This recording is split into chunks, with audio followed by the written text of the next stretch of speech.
Good day, everyone. This is co-host John Schlarbaum, here to inform you that a new companion book to the podcast is now out. Titled Music Virgin No More, I delve deeper into how my weekly charts began and why the music from the early 80s still influences the preferences of millions of listeners 45 years later. Again, the book is Music Virgin No More, a fun and easy read filled with facts about the singles, albums, and groups you still love today. Purchase your copy on Amazon for only $15, and thanks for downloading today's episode, which begins right now.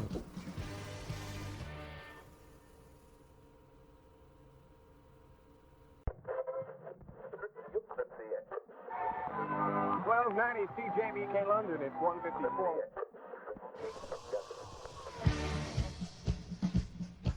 Welcome, music fans, to the Music Virgins No More podcast. Now here are your hosts, John and Jason.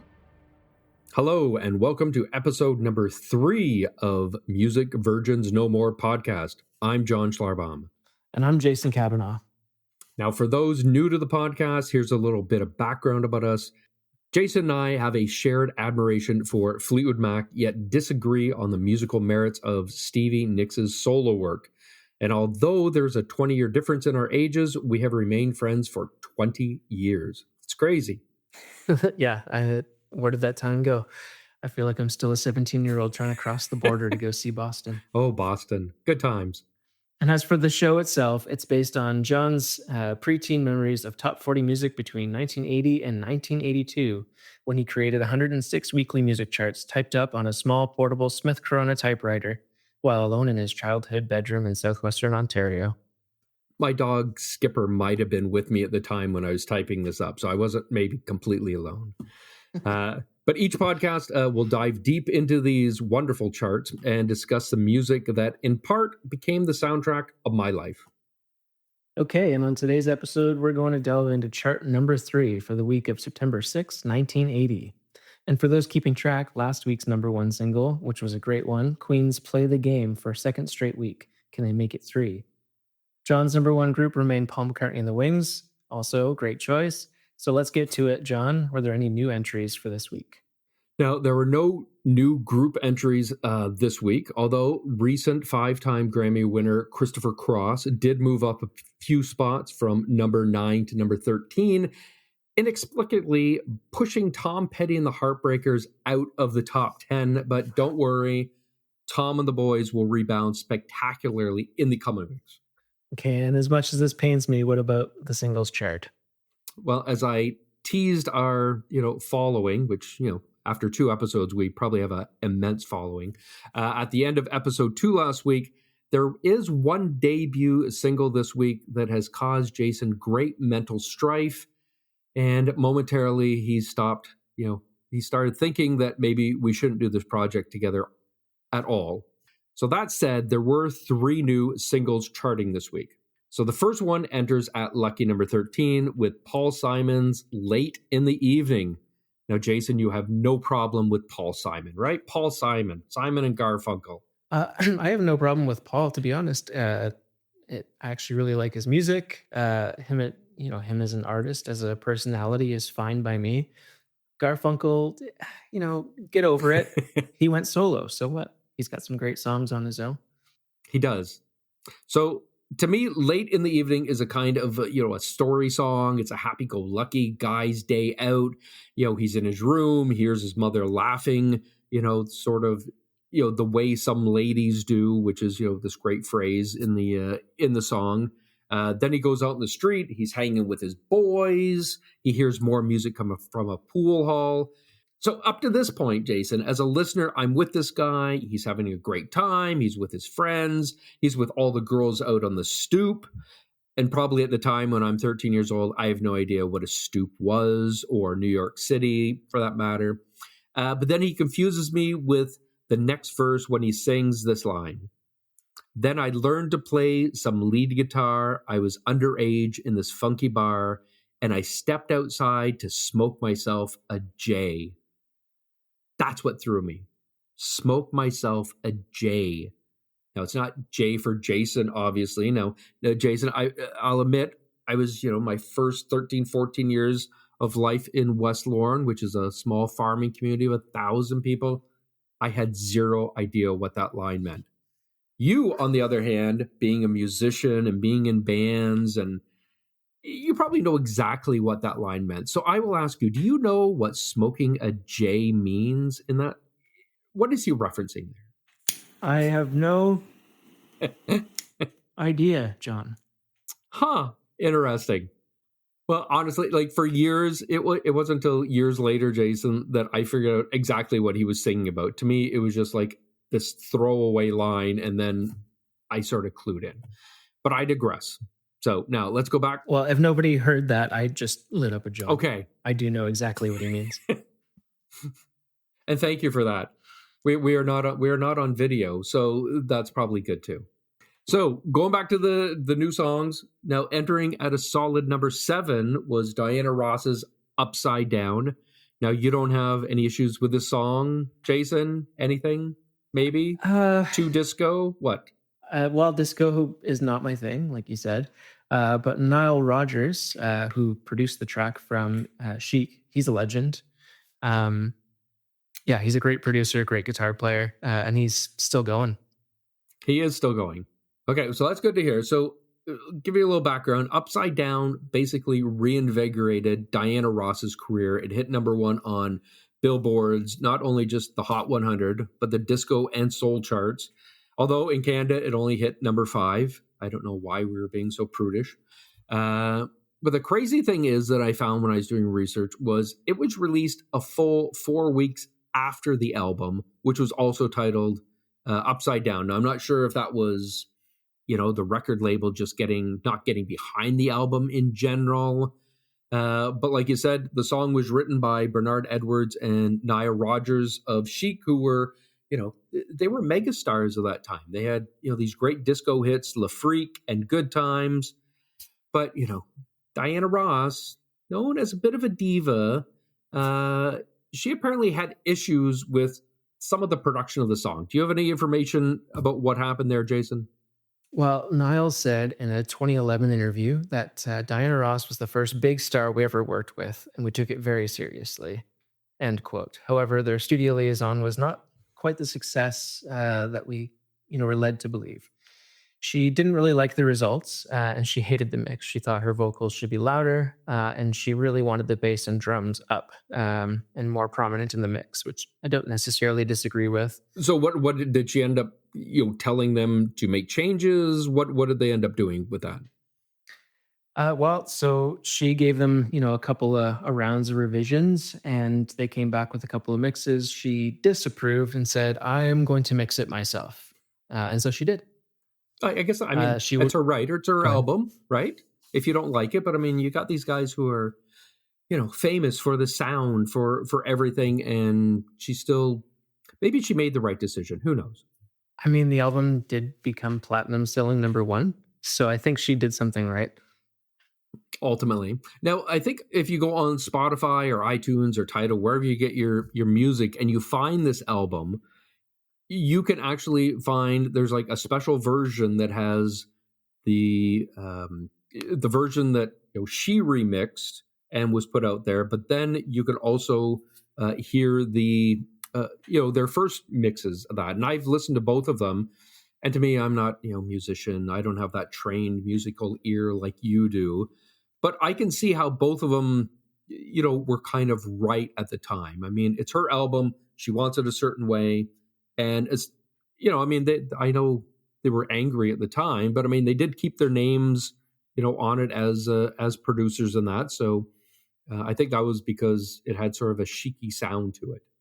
Yeah, I think their mix from a mixing engineer standpoint is a more cohesive mix, and it's probably how I would have approached it. But knowing who Diana Ross is, the vocal up mix, we call that, it was the right choice. That's similar to how Adele's records are mixed today. The music is pushed quite a bit farther back than a lot of other artists because she's the center point. She's the reason she is Diana Ross.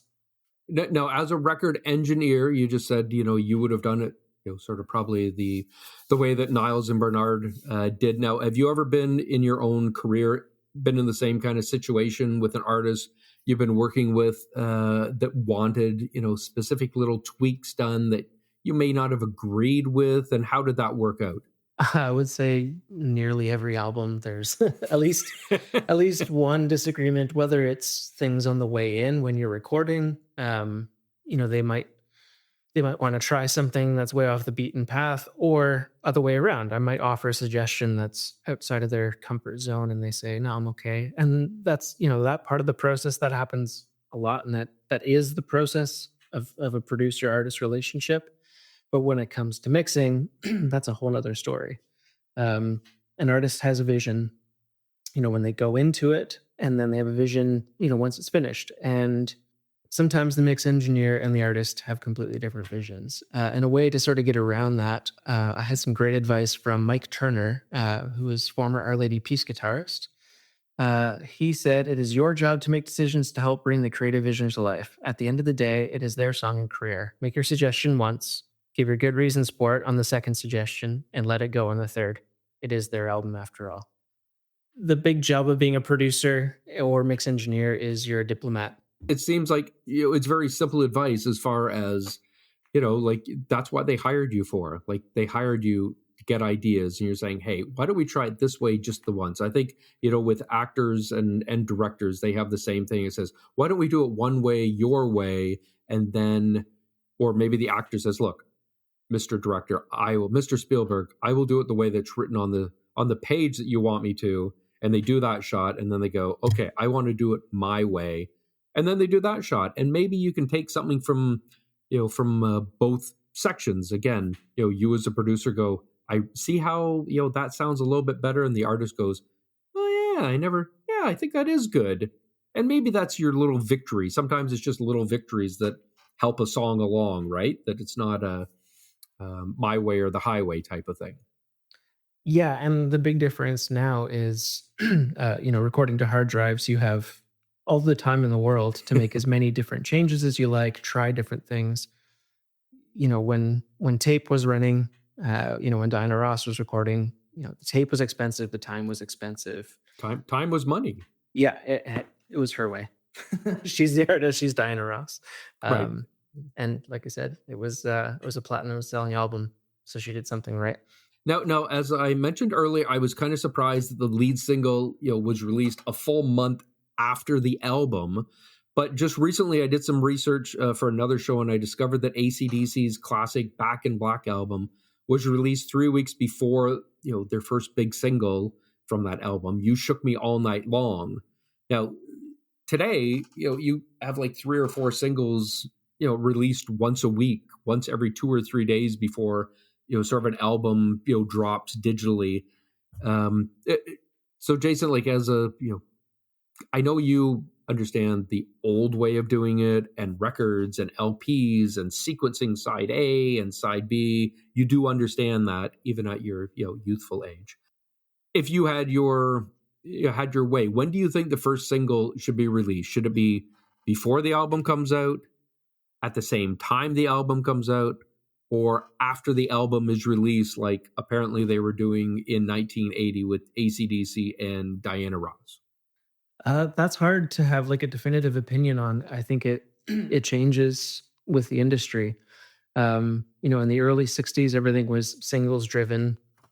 You had 3-minute pop songs at max at that time, and because of AM radio and how the industry ran. And then when FM radio came and you could play in higher quality and longer formats, Right. advertising restrictions were different. You could play what you wanted. And that's when we shifted to an album, things like Led Zeppelin and Pink Floyd and all that kind of stuff. Those were whole cohesive works and not singles. And that was allowed to happen because of how the industry shifted. So now with the internet, it's so different. It's very different. I mean, you almost have to release to YouTube, and you have to release singles because everybody's got a short attention span. You have to Grab them. You have to keep on their radar. You have to grab them. So releasing, one every couple of weeks until the whole album is done is a smart way to do it. Or release the first 5, that are single worthy or can grab attention, and then just drop the rest of the album, once those first five are out. That seems to be the way it's working right now, and I don't dislike it. Unless you have a whole cohesive album, to me, You artistically, want to hear the whole thing. it's much better to just, you just release it as one. It's like releasing a part of a painting at that point. But Right. And like when, when albums like in the 70s and that, when FM, sort of, came into the fore in that, the big thing was like, we're going to play the entire side of, Born to Run or something, and people would understand what is happening, on the album, what Springsteen was thinking about, or, what the artist was thinking about. To me, I really, maybe just because I'm old, but I mean, Spotify, they will send me, hey, it's new single Friday, and I will listen to, one song, go, I don't really like that. And like 2 weeks later, they release another song, I go, I don't really like that. Now I'm not really that interested in the album. So I don't know if they're picking the wrong singles, to showcase this new album that's coming out. But I know I sort of hear a couple of bad singles in a row over a 1 or 2 week period and go, I'm not that, might not be as interested as I thought I was going to be for that album. I will still listen to it when it drops, all the way through, and make my opinion and pick the songs that I like and discard or dislike the songs that I don't like. But, to me, I like when you have a song that's sort of building, a song that comes out a month before the album. You're like, that is an excellent song. And it just builds and builds and builds, because you have like one song for an entire month. And then when the album drops, you run out and you get the album, because you always have it in your head that this is going to be a really good album because that first single was awesome. that sounds like a much more exciting way to get music. That's we have so much access because of the digital age to the artist. We know what's going on. There's Instagram posts sort of daily reminding you that Something's coming. They're recording. This is coming out. It's whatever. Here's a snippet, and like you said, that buildup isn't there. ODB12 in 1980, and waiting.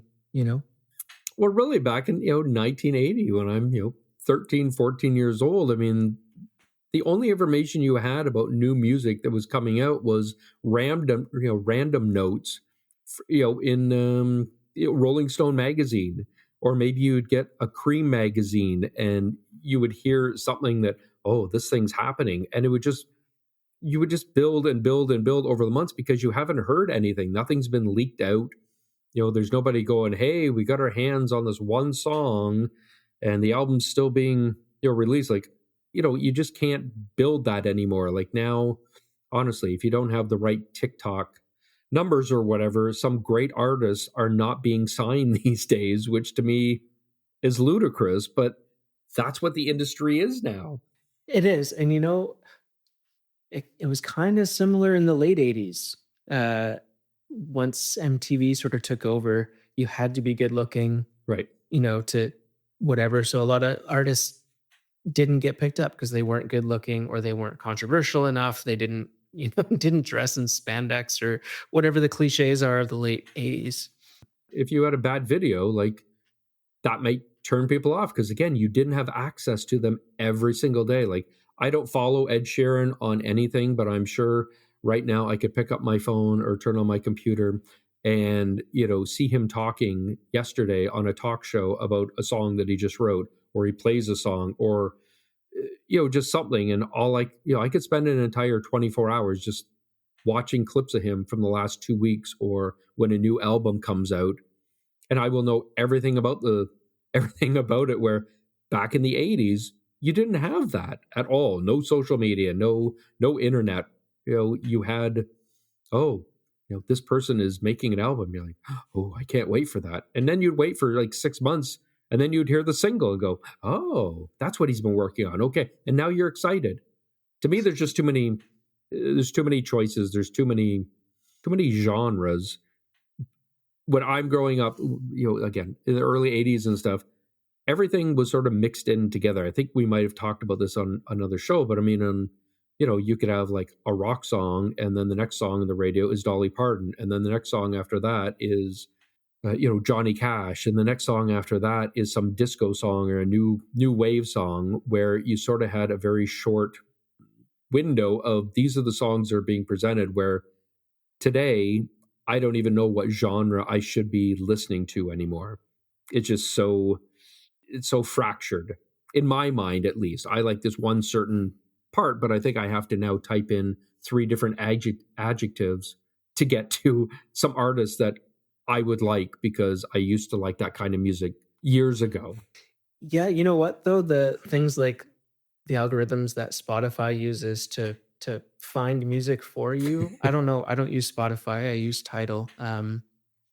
But man, does it nail my taste sometimes. There was a playlist it showed me called Space Westerns, and it's ambient space music like Brian Eno, but it's got spaghetti western guitar in it, which is if I could have anything in the world, it's you know exactly that. And Tidal figured it out, and I didn't have to give it much information. So it's a good thing. I think people can find a lot more artists that you wouldn't have found in 1981 because that access can be a good thing. But yeah, the building a career and the excitement with that first lead single, That's gone now. that's irrepeat. Yeah, that's gone. And I don't know how we get back to that, or if we get back to that. I just know there's too many singles that come out, and then I'm like, like half of them I like and half of them I don't, and then all of a sudden I'm not excited for the album. I'd rather know to listen to an album from start to finish to go, I didn't like track 3 and track 5, but everything else was okay. But maybe track 3 and 5 were the singles that they threw out. I don't even know if there's really any thinking behind what singles are coming out for certain artists. Like I'm sure, like, and back in the 80s and 90s and even the 60s and 70s, I mean, you would have, oh, this is going to be the single and this is going to be filler. This is going to be the single. This is going to be filler. I'm really not sure how the industry, works like that anymore, unless you're like a really big artist, like a Taylor Swift or an Ed Sheeran or an Adele, that, they're literally picking specific things, and they have committees that will say, this is what you're targeting. What is your goal, for this album? And there's a whole team of people packaging that one goal. Billy Joel used to write 10 songs. They would record 10 songs. They would release 10 songs. They would go out and tour 10 songs. That's it. You don't get you're never going to get a Billy Joel, lost album cuts from any of his albums, because he didn't record anything else. Which is too bad. He was great. which is, and then you have some other artists that, they can release 60 songs at a drop of a hat of that, and some of them are just as good as the albums that they could have been on at some point in time. So I don't know how the industry works like that, but these days at least. To your point about the boardroom deciding the new single, it's been interesting to watch in the last couple of years. Like artists like Billie Eilish, where the singles that get pushed are definitely not something that I would be into, but they seem to usually try and hit the most demographics they can, where there's, a little bit of hip hop in the song and lots of pop elements, and they're trying to reach as many people as possible, which from a marketing standpoint, sure, that's great. But I get turned off, by Billie Eilish from hearing that. But then Elizabeth goes, no, really, skip that song, listen to the rest of the album. I think you'll enjoy it. Right. I end up enjoying it, but that lead single turned me off. So it's, I think when a single is chosen by intuition, like it was, 50s, 60s, 70s, 80s, right, where it's just obvious and you go, yes, that's the single. We're also missing that these days, because now it's, right. Are we going to get 12-year-olds? Are we going to get 18-year-olds? Are we going to get 30-year-olds? How do we get them all? And I have a feeling now, just recently reading, books by Lou Graham, who was like the lead singer of Foreigner, who was a giant band in the late 70s and, basically most of the 80s and on his own. And back then, I mean, they would write songs. Like they're saying they are writing songs. They don't have somebody whispering in their ear going, ooh, I think you need to, tweak it a little of this. Like I have a feeling today, and maybe even the last 10, 20 years, a lot of it has become science. and it's not just where a lot of 70s and 80s, early 80s stuff was, hey, this is what we're doing. These are our songs. This is what we're going to put out to the world. I have a feeling now it's like, well, like you just said, Billie Eilish, oh, we're going to add a little bit of hip hop now. Is that her? Or is that somebody, a producer whispering in her ear, or somebody rewriting it, or they bring somebody in to help her rewrite that little part? I don't know. Again, I'm always very envious of anybody who can write any kind of pop song or great song, but I'm just not sure these days if it's the artist doing it as much as maybe they were 25, 30 years ago.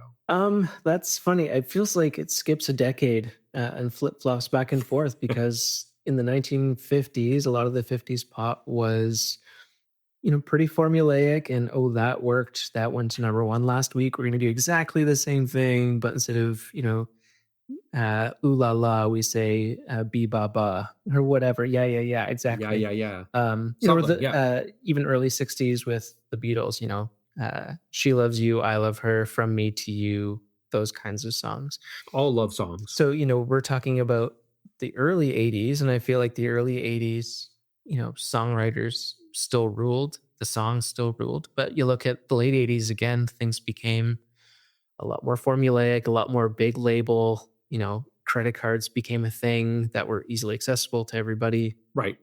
The plastic 80s that happened. And I feel like we're in that right now.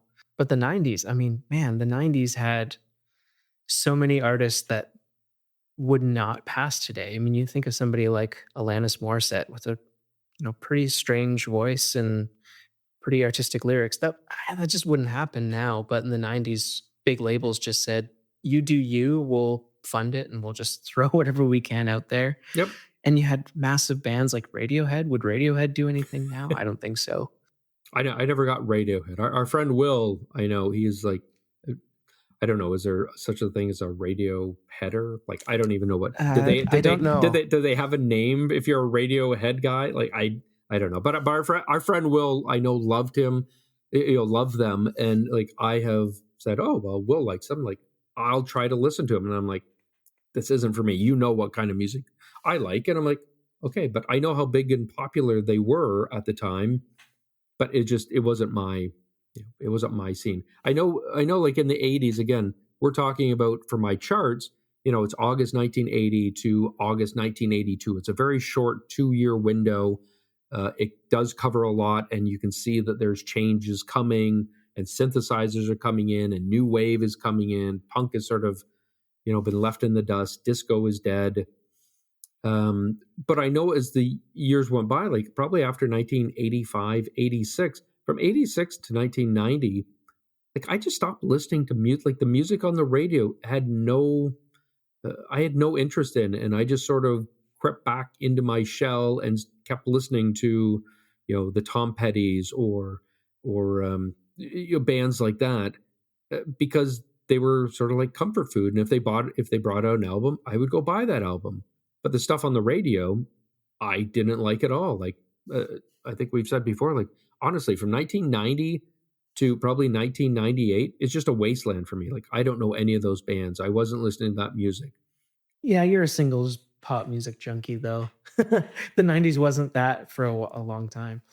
It wasn't, but I mean, I recently made a playlist, and I think we'll probably do it in a show later, that of all these songs that all of a sudden started catching my ear again in 1998 to like 2000 and 2001, that were completely different than what I was listening to into the 80s. But it was new, it was fresh, it was interesting, and it got me interested in music again. So, well, I know we're going to do a show on that because, when you're 13 and 14, that's where sort of a lot of your musical DNA happens for the rest of your life.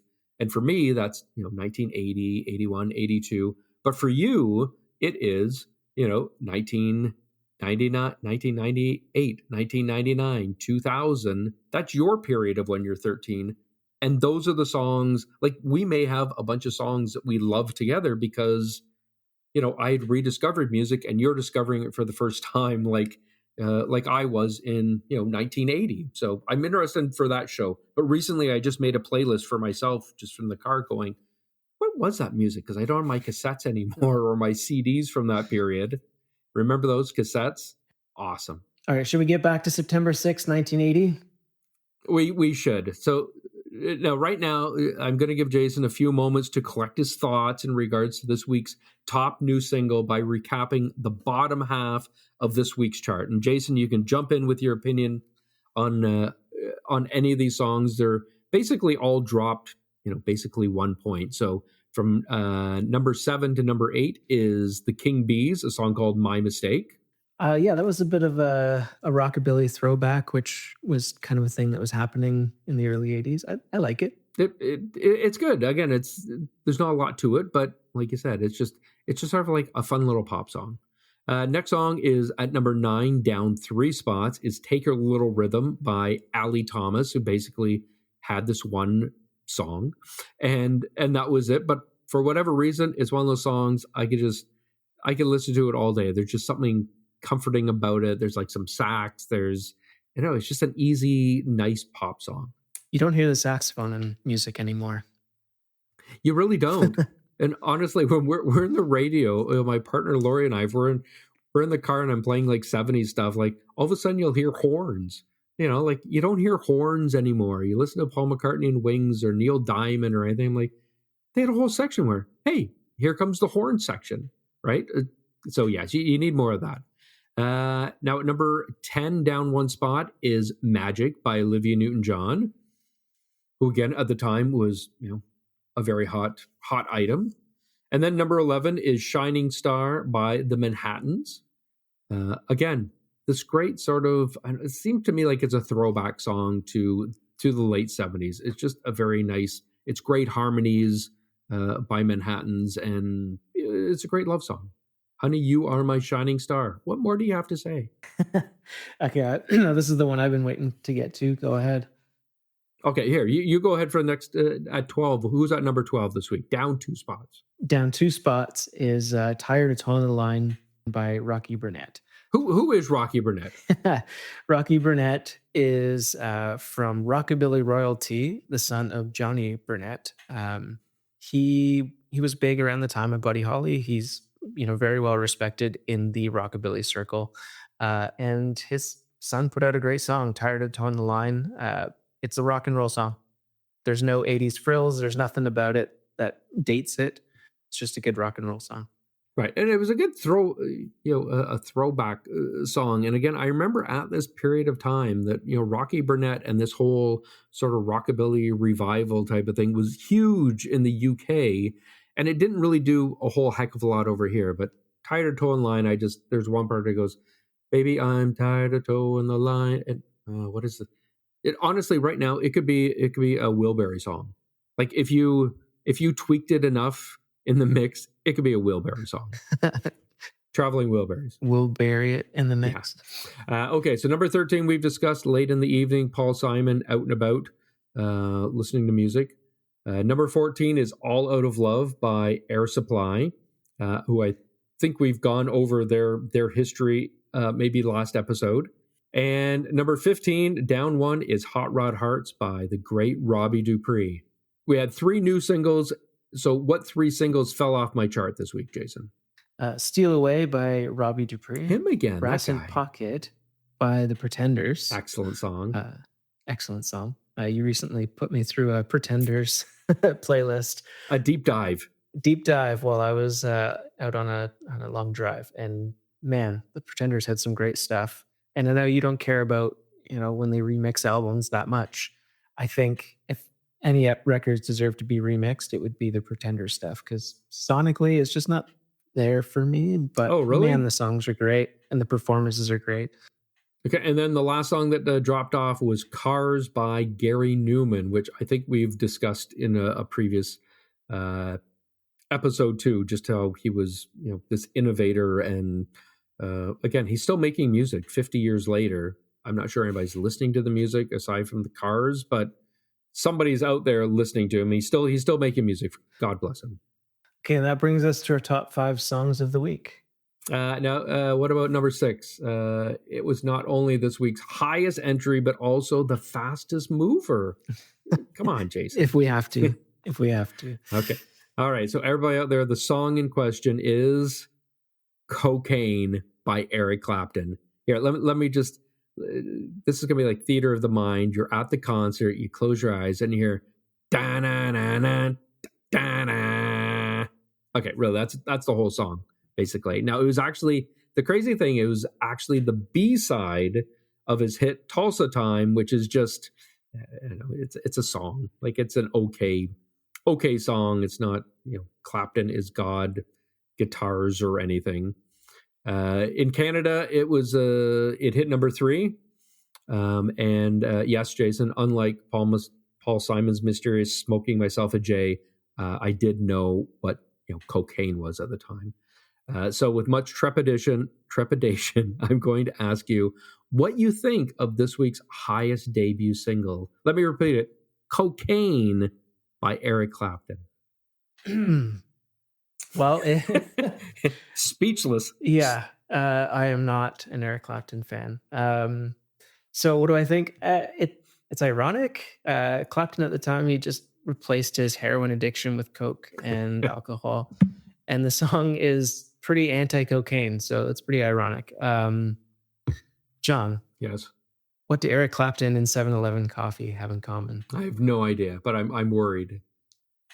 Both suck without cream, or alternatively, both suck. Nice. Eric Clapton will never be on our podcast now, Jason. So, unlike Jason, all music critic Richard Gilliam wrote, "Cocaine is among Clapton's most endearingly popular hits," and then he further noted, "Even for an artist like Clapton with a huge body of high-quality work, Jason, Cocaine ranks among his best."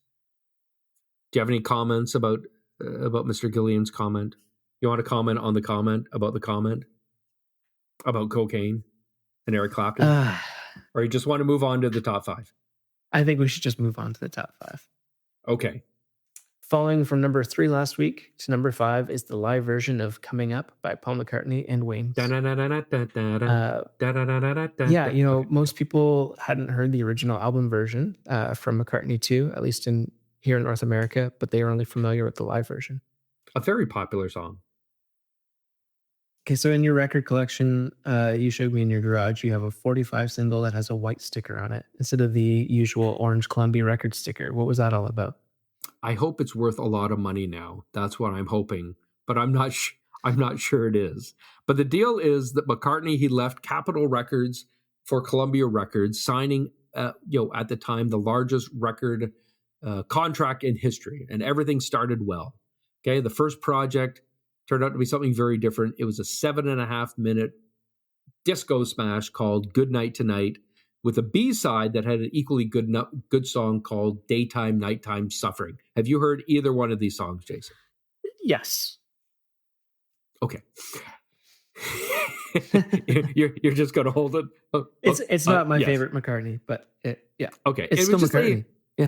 It is. Like, it's this crazy little disco version that, for whatever reason, just it caught on and, became like a top 5 hit everywhere. So their next full-fledged album is titled Back to the Egg, and it was released in May 1979.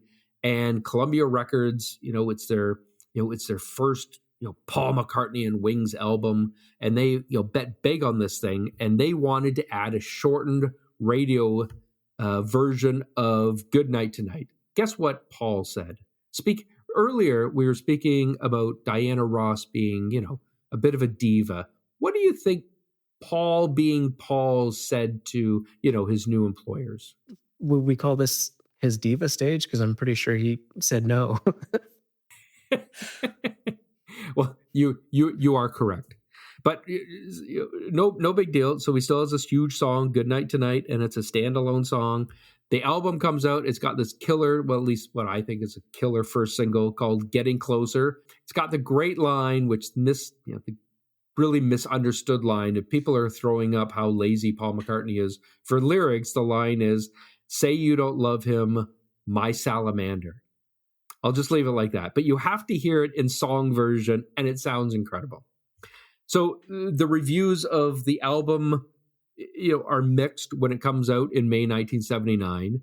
But it did hit number 2 in Canada. I just found out in the RPM magazine, weekly album chart. It hit number 2 behind Diana Ross's "Bad Girls," which I was sort of astounded by because I had always heard that this album, it went in top 10, and really that was it. I didn't know it almost hit number 1, and at the time I'm sure I was very happy about that because I remember walking in. I was in this little sort of shopping plaza in London, and I was going through a record store, a little independent record store, and just looking through Paul McCartney stuff. And all of a sudden, I see the album, and again, like we were talking before, I have no idea this album's coming out. I have nothing. I don't know about the single yet or anything. And all of a sudden, in my hands is the brand new Paul McCartney and Wings album called "Back to the Egg," and I was so excited for it. But 40 years later, there is still a huge debate about if this was a good Paul McCartney album or if it was a terrible Paul McCartney album. And I know at some future, I think, in a future episode, we're going to do something called albums that we should hate, but we don't. And for me, this is going to be one of those albums, along with Jim Steinman's "Bad for Good." He was the writer for all the Meatloaf stuff. But we will do that in a future episode. But "Back to the Egg," again, I've always really liked it. And I think at the time I liked it because all the different varieties and genres of songs that were being covered. And I didn't know any better that, everybody was very angry that there were so many different genres instead of, hey, I thought this was going to be a rock album. Hey, I thought it was going to be a new wave album. Hey, what are you putting this, granny music on here at the end for? It doesn't make sense. But that's for another show. All right. Well, getting back to Paul not wanting a single on his upcoming album. Which seems crazy, right? Well, he did know a thing or two from his time with this little band he was a part of called the Beatles. They didn't include most of their singles on albums, which really worked for them at the time. The way the radio worked. Even when, they came from the same sessions, they were all part of, that album, that time that they recorded it, but still released them separately. And we could talk about this in another episode, but the American releases of the Beatles albums, the track listing is quite different because sometimes they would pull some of those singles, get rid of some of the filler, and made these, American releases of the Beatles that were different in how they were intended. And even again, today, people will debate on which is the better album, the UK original album or the North American, bastardized album. And I remember reading an article not that long ago that said, no, Capitol Records in the United States did a really, really good job on putting out albums. But I mean, for some people growing up with the American album, when the CDs came out in, I think, 1987, they stuck with the UK version, and that was it. And now that has become, the one and only version that you will ever hear ever again. But the reason for this, the Beatles and producer George Martin is they didn't want fans who bought the single to have to pay for the same songs again on an album. So normally, like you said, each album's recording sessions are recorded like 14 songs for an album. And 2 of these songs were, thrown out for singles. Some albums didn't have any singles at all. And the one album, which is beyond crazy, they never released a single, is Sgt. Pepper's Lonely Hearts Club Band, which you can't even imagine how crazy that sounds when you know the album and you're like, no, that was probably, they were all number 1 songs. And you're like, not one single came out. So Jason, can you give me like 3 or 4 singles that the Beatles came out that never appeared on any album? Yeah, I'll just give you some of my favorites. There's so many of them. Like, really? Yeah, Day Tripper, which was an awesome song about drugs. Paperback Writer is good, but I actually love its B-side, Rain. I think it's a very underrated and underappreciated Beatles song. And the new version that just came out from Revolver in 2022 is amazing, right? Like you were The mix, blown away by the new mix. Yeah, the new mix, like the first mix was kind of brutal, to be honest. Some of the worst that they did, but it was kind of rushed out because it was just the throwaway B-side. But yeah, it had some of the first backwards recording, um, some tape speed tricks. Like they'd really started to use the studio around this time, and I think Rain, was sort of the precursor to Sergeant Pepper as far as experimentation. Right. Yeah. And then I don't know, We Can Work It Out was another great single that wasn't on an album and probably should have been.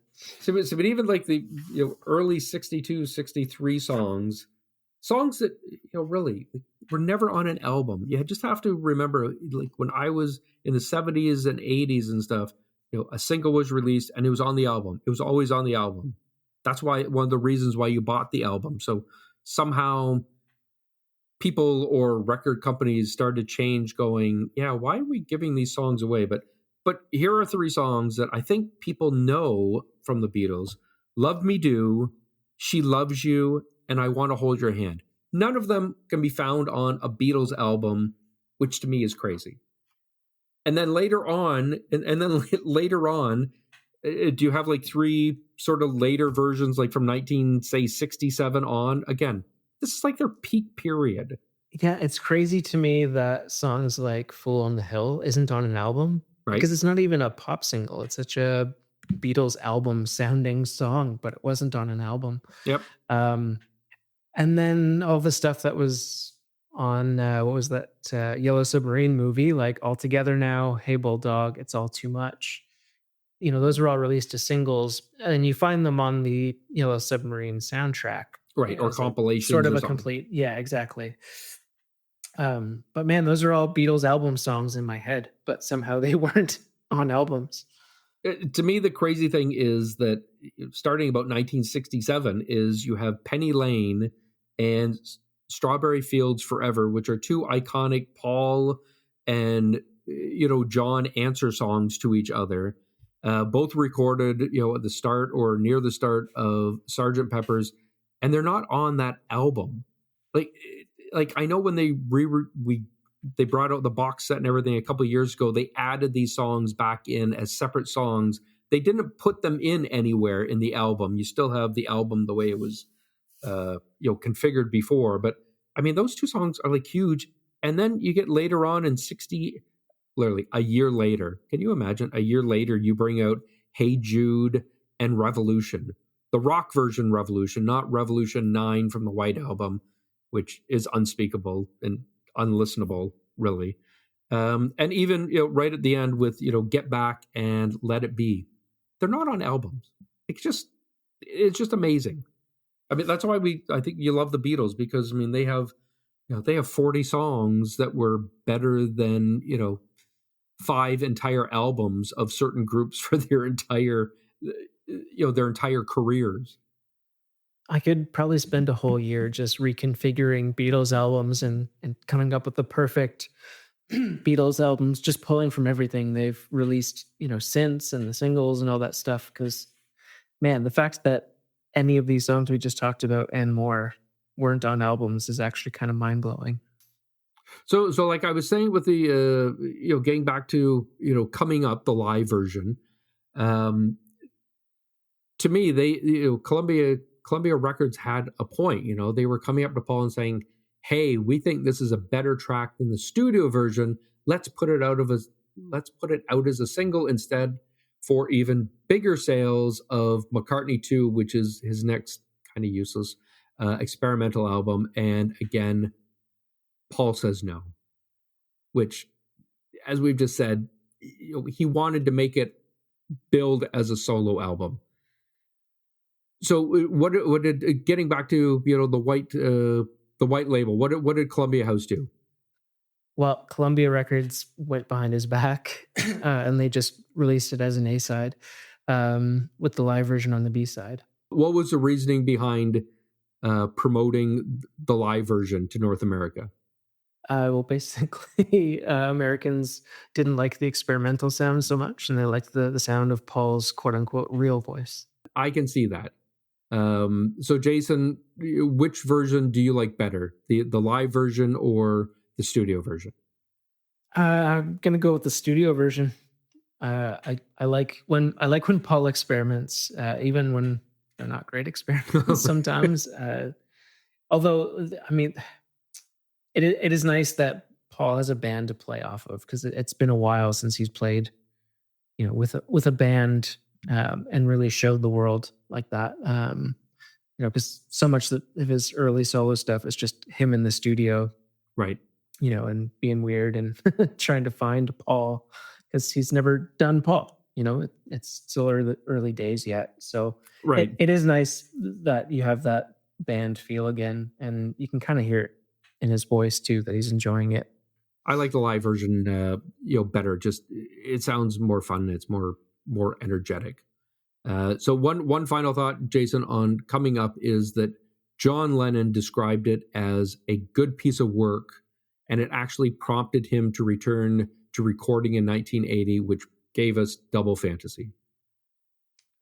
So Lennon, like me, he liked the album version with the sped up vocals, that they used, creating a very speed on the tape machine. Maybe it reminded Lennon of all the studio tricks that the Beatles used to explore on, again, Sgt. Pepper's and Revolver and Rubber Soul and that. So getting back to the charts, with Coming Up actually going down the single charts, that means that we have two classic rock bands of the 1970s as they continue their climb towards the top spot. Who are they, Jason? We got Alice Cooper with Clones, which is up from number 5, and Go Alice. yeah, and then Emotional Rescue by the Rolling Stones, somehow up from number 4. Such a good song. Now, Jason, of these two, which one seems like a bigger stretch for 1980s credibility of these 70s bands? When you think of the 80s sound, like when you ask anybody, I don't think they think of the Rolling Stones or that sound as the 80s. Right. Yeah. Like Clones is such good song. Like I just wish somebody would have covered it and brought it up to date, because it's a fun song to listen to. The lyrics are funny and it just has this driving beat, and it's all synthesizers and everything.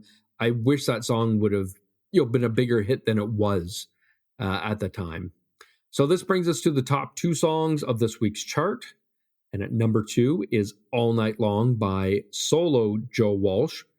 He's stuck at number 2 for a second week.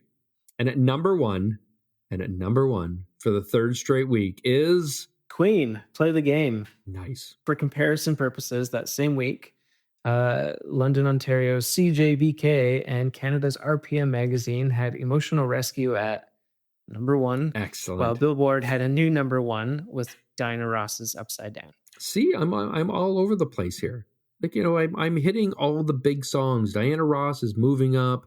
Rolling Stones, they're moving up. Like I'm clued in at this point in time. On even it's just chart 3 of 106, Jason. We only have 103 more episodes. So now we come to Jason's favorite part of the podcast, when he asks me a specific question about a song or songs on my list. Jason, what's this week's question? Well, in regards to cocaine, what were you thinking? No, really, honestly, what were you thinking? I really don't know. Like, I didn't know who Eric Clapton was. I'm sure I've heard Lay Down Sally and I Shot the Sheriff, and I don't think those are really the songs that everybody was liking about Eric Clapton. I just didn't know his history. Maybe the cocaine part, me being a preacher's son, maybe it was like dangerous. I don't know. But I did like that opening part, which I'll do again. Da-na-na-na, da-na. And it's a live version, so it sounds like it's in a concert. So I couldn't really tell you what the main attraction was, just that I thought it was cool at the time. And I can listen to it today, no problem. Tulsa Time, the official A single, I'm not even sure I've listened to that in 45 years. This brings us to our final topic of the day, your favorite lyric of the week. John, what song did you pick? I picked Emotional Rescue, and the line is, I'll be your knight in shining armor, riding across the desert in a fine Arab charger. And the way Mick says it, or sings it, or speaks it, it's just very interesting. He goes, I'll be your knight in shining armor, riding across the desert on a fine Arab charger. Something like that. I know. I'm not pitch perfect, so I'll give you. So now it's your turn, Jason. What is your favorite lyric of the week? I won't be doing any impressions of Paul Simon, but come on. I think you guys are the same height, though. Oh, probably. Oh. This song just sort of speaks to me. I played in bars and clubs for a long time, and these lyrics were a familiar scene in my memory of being 18 or 19 and playing under the influence of whatever at the time. Smoke. Yep. Just smoke. Smoke in general. There was smoke everywhere.